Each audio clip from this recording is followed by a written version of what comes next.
नमस्कार। आज फिर से एक बार आप लोगों का स्वागत है, सम्मान है। स्टूडियो में हम लोग हैं, मैं और आनंद जी, और समसामयिक विषयों पर चर्चा के लिए आज हम लोग मौजूद हैं। समाज में नई तकनीक, नई टेक्नोलॉजी और नई टेक्नोलॉजी की जो खामियां हैं, जिसका परिणाम पब्लिक को भोगना पड़ता है, इन्हीं में से एक है साइबर क्राइम, साइबर सेंध, साइबर अपराध। साइबर अपराध की दुनिया में जिस तरह से बड़े बड़े घोटाले, बड़े बड़े स्कैम हो जा रहे हैं, जिसका कोई ओर न छोर, न कोई अता न पता, सब हवा में ही सारी सेंधमारी हो जा रही है और लोगों को पता नहीं लग रहा है। बैंक के बैंक खाली हो जा रहे हैं, खाते के खाते खाली हो जाते हैं। आज हम लोग इन्हीं विषयों पर चर्चा करेंगे। आनंद जी जी बताएं। देखिए, आज का हम लोग जैसा कि समसामयिक विषयों पे काम करते हैं और उस पर एक समीक्षात्मक ऐसा बातचीत करते हैं जिससे कि जो जन साधारण है, जनता है, जो लोग हमारे दर्शक हैं, व्यूअर हैं, उसको देखें और सजग हो जाए। ऐसा इसलिए क्योंकि जनता अगर सजग रहेगी तो उससे देश का भला होगा, क्योंकि ये जो साइबर क्राइम है यह पूरी दुनिया में फैला हुआ है। आज का अखबार हम लोग फिर से पढ़ लेते हैं। आज के अखबार में केंद्र सरकार ने कसा शिकंजा टेलीकॉम कंपनियों के लिए जारी किए दिशा निर्देश, जिसमें उन्होंने लिखा है कि साइबर सेंध पर 24 घंटे में कार्रवाई। ऐसा कहा जा रहा है पेपर के द्वारा कि अब जो साइबर क्राइम होगा उसमें सरकार का कहना है कि अब हम 24 घंटे में इसका निस्तारण करें। सोचिए, एक बहुत बड़ा क्राइम, एक बहुत बड़ी फील्ड बन चुकी है साइबर क्राइम।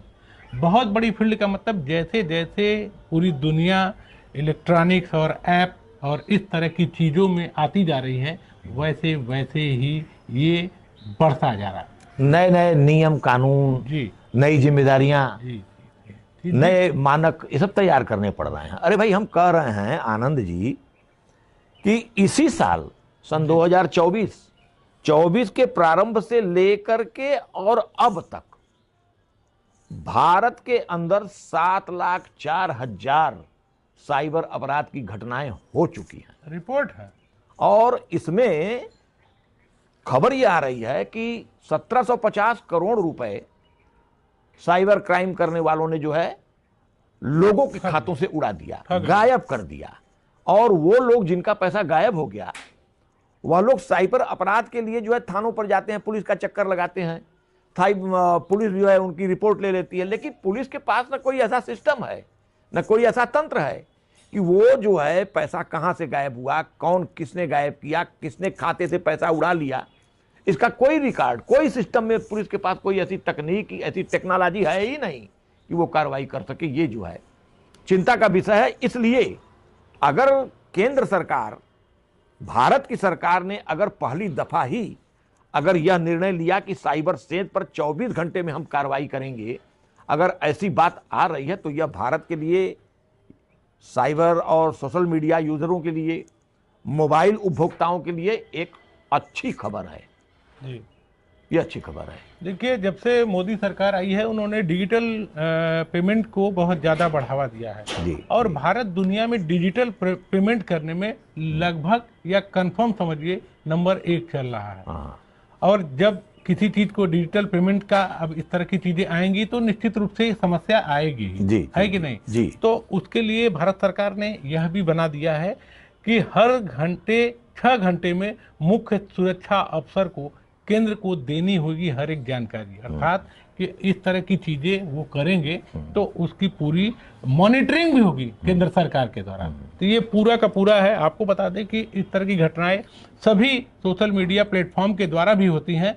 तो निश्चित रूप से मेटा ने भी एक अपनी तरफ से कार्रवाई की है। उसमें अखबार में लिखा है कि मेटा ने घोटालों से जुड़े 20 लाख खाते हटा दिए। 20 लाख खाते। सोचिए कि ये 20 लाख खाते जो है, हम नहीं समझते कि पूरी दुनिया भर का हटाया गया। नहीं, 20 लाख तो देखिए, फेसबुक पे 40-45 करोड़ लोग हैं।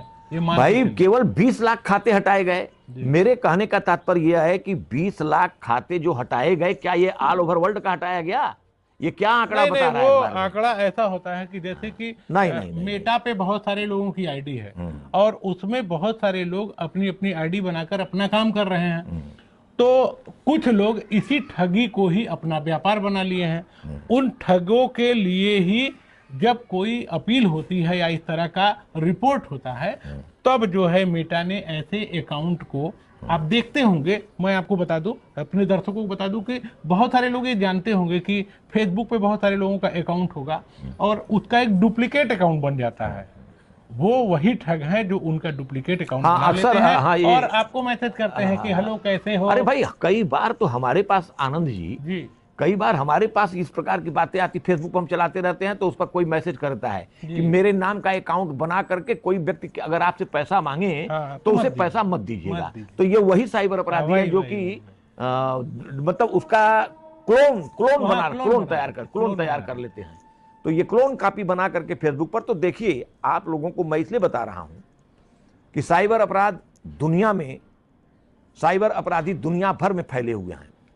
वो भारत में भी हो सकते हैं, चाइना में भी हो सकते हैं, अमेरिका में भी हो सकते हैं। और वो इस प्रकार के साइबर अपराध से, जिस प्रकार से दुनिया के आर्थिक तंत्र को लूट रहे हैं, झकझोर रहे हैं, इस पर जो है साइबर कानून बनना बेहद आवश्यक है। और ये मैं समझता हूं आनंद जी की ग्लोबल लेवल पर, ये अंतर्राष्ट्रीय लेवल पर पूरे वर्ल्ड को एक साथ मिल करके और इस पर एक कानून बनाना चाहिए और जिसका मुख्यालय किसी एक देश में बना दिया जाए और हर एक देश में उसकी ब्रांचेस खोल दी जाएं ताकि वो आसानी से उनके जो है किसी के आंकड़े को कलेक्ट न किया जाए, किसी की निजी जिंदगी में जो उसकी गोपनीयता है उसे न कलेक्ट किया जाए। भाई ठीक है, अब हम अंतरिक्ष की टेक्नोलॉजी के आधार पर पूरी दुनिया के अंदर फैल रहे हैं, ग्लोबलाइजेशन हो रहा है, भारत का आदमी अमेरिका से संबंध कर ले रहा है, अमेरिका का आदमी रूस में संपर्क कर ले रहा है, तो एक हवा के इंटरनेट के माध्यम से, तो इस पर रोक लगना बेहद आवश्यक है और यह एक शुभ संकेत है, अच्छी बात है, जिसके लिए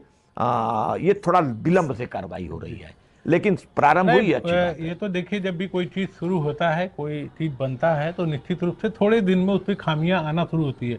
जब खामियां आना शुरू होती हैं तभी लोग उससे सजग होते हैं। आजकल एक नई चीज भी आ गई है, मैं आपको बता दूं, बताइए। व्हाट्सएप पे कुछ लोग देश विदेश दूसरे देशों से कॉल करते हैं। इंडिया में ऐसे बहुत सारे केस हमारे नॉलेज में आए कि लोग इंटरनेशनल कॉल करते हैं और उस पर बोलते हैं कि जो है उस पे जो है उनका जो प्रोफाइल पिक्चर है वो किसी सेना के अधिकारी या पुलिस का लगा हुआ है और उस पर वो फोन करके बोलते हैं कि तुम्हारा लड़का फलाने केस में पकड़ा गया है और तुम ये पैसा दो तो तुम्हें छोड़ देंगे। और पैसा भी देखिए, इस आप अंदाजा लगाइए, किसी के घर में अचानक फोन जाए कि तुम्हारा बेटा रेप में पकड़ा गया है और तुम लोग तुरंत जो है उसको छुड़ाना चाहते हो तो तुरंत मुझे पैसा भेजो। तो आप सोचिए कि भारत में बहुत ही संवेदनशील, बहुत भावुक लोग रहते हैं, अचानक ही डर जाते हैं। भाई देखिए, हमारे यहाँ समाज में जो प्रतिष्ठा है जी, प्रतिष्ठा को लेकर के बहुत सारे लोग बड़ा संवेदनशील हैं। बिल्कुल। अगर किसी ने कह दिया कि आपका बेटा रेप केस में पकड़ा गया है और परिजनों को जब ये पता लगेगा तो स्वाभाविक है उसमें से किसी व्यक्ति को, हो सकता पिता को, माता को हार्ट अटैक आ जाए, वो हार्ट अटैक के शिकार हो जाए। तो इस प्रकार से एक तो उसने जो है पैसा ऐंठने के लिए इतना बड़ा झूठ बोला और बेवकूफ बनाया, बेवकूफ बना करके, और तो ये तो बहुत विचारणीय प्रश्न है ये भाई। ये तो इसमें देखिए पकड़ में कैसे आता है। वो आदमी फोन तो कर रहा और वो कहता है थाने से है, लेकिन इसमें मैं अपने दर्शकों को बता दूं कि वो सजग रहेंगे तो उनको दिखाई देगा कि ये विदेश से फोन आ रहा है, पहली बात। और बातचीत के दौरान वो बोलेगा कि आपका लड़का पकड़ा गया है, तो आप चेक करेंगे तो हो सकता है आपका लड़का घर में ही हो, यहां से आप पकड़ सकते हैं। दूसरी बात, एक बड़े क्राइम के लिए एक पुलिस का अधिकारी मतलब व्हाट्सएप कॉल कर रहा है और जब बातचीत से आप उससे, कुछ लोग तो बातचीत करते हैं, हाँ बताइए कैसे, तो वो आते आते आपसे बातचीत करते 25,000, 50,000, 15,000, 5,000 पे भी डील करने को तैयार हो जाता है। तो आप समझ जाइए कि देखिए वो एक फ्रॉड है, आप ऑटोमेटिक समझ जाइए। कोई भी पुलिस वाला व्हाट्सएप कॉल से आपको कॉल करके ऐसा कुछ नहीं किया जाता है और आप इसे मान के चलिए कि उसको कॉल करना होगा तो आपके नंबर पे कॉल करेगा। जरूरी है क्या व्हाट्सएप कॉल करे? तो इसलिए व्हाट्सएप अगर कॉल हो रहा है तो उससे थोड़ा सा सावधान रहने के लिए जरूरत है कि उस पर आप बहुत ज्यादा ध्यान न दें। नहीं, ये तो मान लीजिए कि ये तो एक निजी सावधानी जी, जितने भी मोबाइल यूजर्स हैं उनको निजी सावधानी के लिए आपने कहा, जी। लेकिन जाने अनजाने में, जो कि हमारे और आपके बस में नहीं है, लेकिन हम मोबाइल उपभोक्ता हैं, मोबाइल यूजर हैं, और सरकार कह रही है कि पैसे का ट्रांजैक्शन आप जो है यूपीआई से करिए। तो यूपीआई से करने के लिए एक तरफ सरकार हमको प्रेरित कर रही है, लेकिन प्रेरित करते हुए हमारे सुरक्षा की कोई गारंटी अगर नहीं है, तो इस पर जो है कोई उपभोक्ता किस तरह की सावधानी बरतेगा, जब तक कि इस पर त्वरित कार्रवाई, सटीक व्यक्ति की पहचान, सही जगह की पहचान, सही अपराधी की पहचान करने वाली कोई एक ऐसी व्यवस्था न बन जाए, तब तक मैं समझता हूं कि साइबर अपराध होते रहेंगे। लिहाजा केंद्र सरकार, भारत की सरकार अगर इस विषय पर अगर यह कदम बढ़ा रही है, तो यह जो है एक अच्छी बात है। कुछ और भी चीजें मैं आपको जोड़ देता हूं। देखिए, जैसे साइबर क्राइम में कुछ और भी नई नई चीजें चल रही हैं, बहुत सारे लोगों को जानकारी, जैसे ऐप के थ्रू, जैसे आप ये मान लीजिए अमेजॉन का एक क्लोन बना दिया, जैसे रेलवे की साइट IRCTC का एक क्लोन साइट बना दिया, आप उस पे गए, कोई टिकट बुक किए, पता चला और नकली साइट पे आपने पेमेंट कर दिया, खत्म हो गया, काम खत्म। ये सब भी चलता है, है? इस चीज को भी आपको ध्यान रखना है। अच्छा, उसके क्लोन पर ही आपने पेमेंट कर क्लोन दिया, पे पेमेंट कर दिया, टिकट बना लिए, वो पैसा रेलवे को न जाकर के फ्रॉड को चला फ्रॉड गया। पे चला गया। तो ज्यादातर फ्रॉड साइटें बनी हुई हैं, फ्रॉड ऐप बने हुए हैं, जिस पर आप पेमेंट कर रहे हैं, पता चला। मुझे एक घटना याद आती है, मुझे किसी ने फोन किया था कि मुझे रात में भोजन की जरूरत पड़ी, तो मैंने सोचा कि किसी जगह से ऑनलाइन खाना मंगा लूं। उन्होंने एक नंबर पे खोजा, गूगल पे जाके चेक किया, उस पर एक कोई फ्रॉड साइट थी, उस पे उसने कहा कि एक ऐप डाउनलोड कर लीजिए और आप उस पे ऑर्डर कर दीजिए तो आपका खाना तुरंत पहुंच जाएगा। उन्होंने ऐप डाउनलोड किया और उसका जो OTP वगैरह आता है, ये सब चीजें सेट कर लिया, और उसके बाद उसके अकाउंट से उसी रात 7.5 लाख रुपए निकाल लिया गया। वो दौड़ते रहे, वो दौड़ते रहे, और वो बाद में मुझे बताया कि हम तो केवल भोजन के लिए एक साइट पर खोज रहे थे कि कोई ऑनलाइन भोजन ला दे। कभी कभी देखिए, परिवार में कोई नहीं रहता है, कोई कहीं गया रहता है, तो ये होता है ऑनलाइन। आजकल ऑनलाइन भोजन भी मंगाते हैं लोग। आजकल तो भारत में ऑनलाइन मंगाने की प्रथा बहुत ज्यादा बढ़ गई है। इसका कुछ जगह विरोध भी हो रहा है, वो अलग विषय है, लेकिन इन्हीं सब सुविधाओं को जो लोग भोग रहे हैं, उसी का ही एक खामियाजा भी उनको भोगना पड़ता है। इसलिए सजग रहना बहुत जरूरी है। बीच में एक बात आप अभी हमसे थोड़ी देर पहले ही बताए कि मेटा घोटालों से 20 लाख जो है खाते हटाए। उसमें आपको बता दें, उन्होंने आगे लिखा हुआ है कि ऐसे घोटाले के जरिए पिछले साल भर में विश्व भर में 64 अरब डॉलर ठग लिया गया। यानी पूरे पिछले साल, केवल एक साल में 64 अरब डॉलर। अब आप अनुमान लगा सकते हैं कि केवल एक साल में साइबर क्राइम करने वालों ने पूरी दुनिया से 64 अरब डॉलर, ये कितने करोड़ हुआ इसका तो अंदाजा लगाना मुश्किल है, कितना रुपया हुआ ये। तो आप ये देख रहे हैं। और जैसा कि आनंद जी ने अभी एक घटना के बारे में बताया कि एक व्यक्ति एक खाना मंगाता है और खाना तो मिला नहीं, बल्कि उसके बैंक का जो बचा बचाया माल था वो भी जो है गायब हो गया। तो इसलिए साइबर क्राइम दुनिया के लिए एक बड़ी चुनौती बनती जा रही है। लिहाजा इस पर रोक लगाया जाना नितांत आवश्यक है। तो आज बस इतना ही।